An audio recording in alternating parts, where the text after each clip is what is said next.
Hi, I'm going to talk about uneven lies today. We're going to go through uphill, downhill, and the two side hill lies. First one I'm going to talk about is uphill and downhill lies. One of the things that I have a big problem with most people have been taught inappropriately.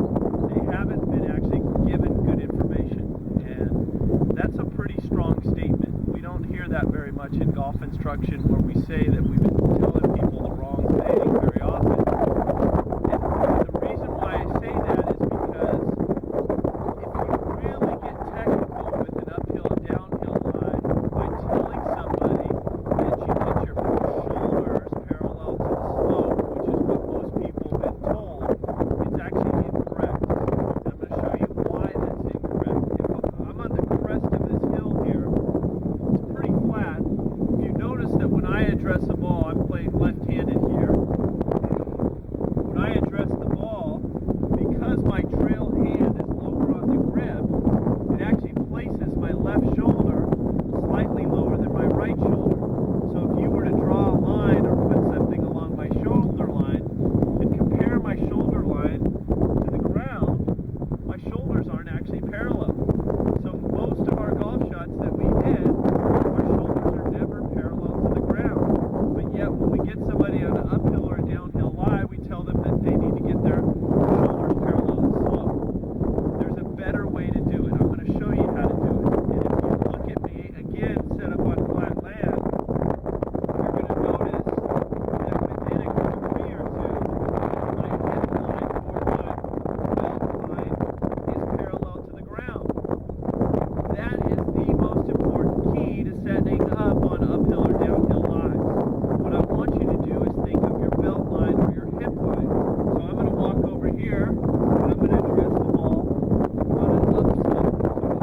What you're going to see is, instead of me trying to contort my shoulders as my first move, trying to get my shoulders parallel to the slope, what I'm going to do is I'm going to walk in and try to imagine my hip line being parallel to this slight upslope. Now, when I do that, if you're making your hips parallel to the slope, you're going to feel more weight in your trail leg.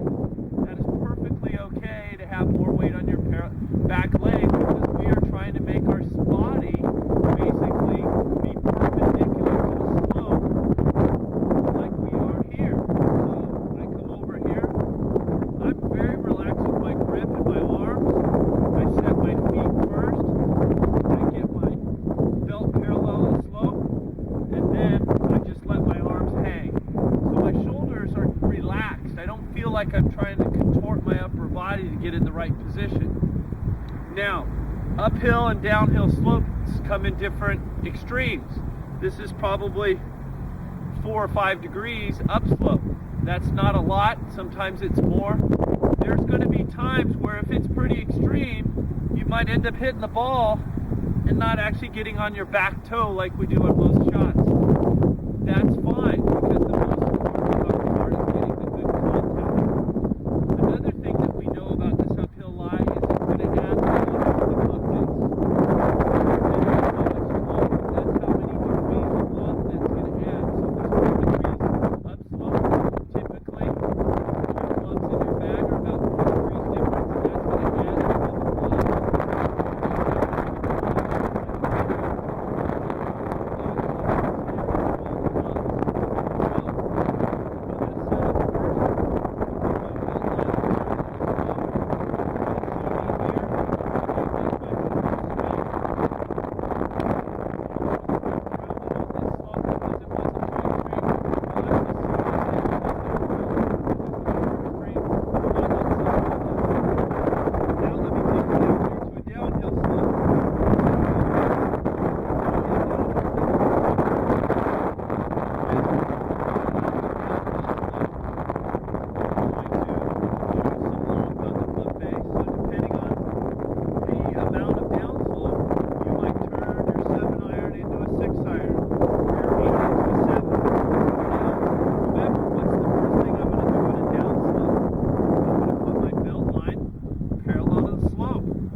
my front foot. I let my upper body relax. I go ahead and make my good swing, and I swing through. I'm at the front of the tee here. This would be an example of being on an extreme downslope. This 7-iron isn't going to go very high that I'm hitting here. But one of the things that you'll see, if you do get on an extreme downhill slope, you haven't been really taught this very often, but I'm okay with getting my hips parallel to slope, hitting the shot, and stepping through the shot to go with it. That's perfectly fine on slopes that are extreme downhill slopes. I don't want you to try to hit that ball and try to maintain your balance, because you'll actually fall backwards. And we will not make good solid contact with the ball if we're changing our body orientation to the slope. So that covers uphill, downhill. Most important thing, belt line, parallel to the slope. Now let's talk about below my feet and above my feet. So, first one we'll cover here is ball above my feet. So, there's a couple ways you can do this. I like a combination of two. If you look at me, the closer I put my feet together, the taller I get, the wider my stance gets, the lower I get. I like adding a little bit of width, different widths of stance, depending on if the ball is above your, or below your feet. This ball, if I stand to address it, is probably about 2 to 3 inches above me. Most common thing to do is just to choke down about 2 or 3 inches. That might bring me all the way down onto the metal. I actually prefer to take just a little narrower stance and maybe only need to choke down an inch. Helps me feel more of the club. Doesn't feel as different as choking down a lot. And you tend to not affect the distance that the ball is going to fly, because remember, anytime you choke down on the club, the ball is going to start going shorter. So I'm going to choke down here about 1.5 inches. I'm going to narrow my stance a little bit, which is going to now allow me to get a little bit taller in my posture as well. And I'm going to set up to this ball, and I'm going to swing back and through. Now, because there's no up and downhill here, I should be able to finish. Now, the rule of thumb is, depending on how the slope is, if your ball's above or below, the ball's going to fly similar to an airplane. What does that mean? Well, if the slope's this way, the ball's going to tend to go to the right. This way, the ball's going to tend to go to the left. If it's just a little, it goes to the right, and if it's a lot, it goes a lot to the right.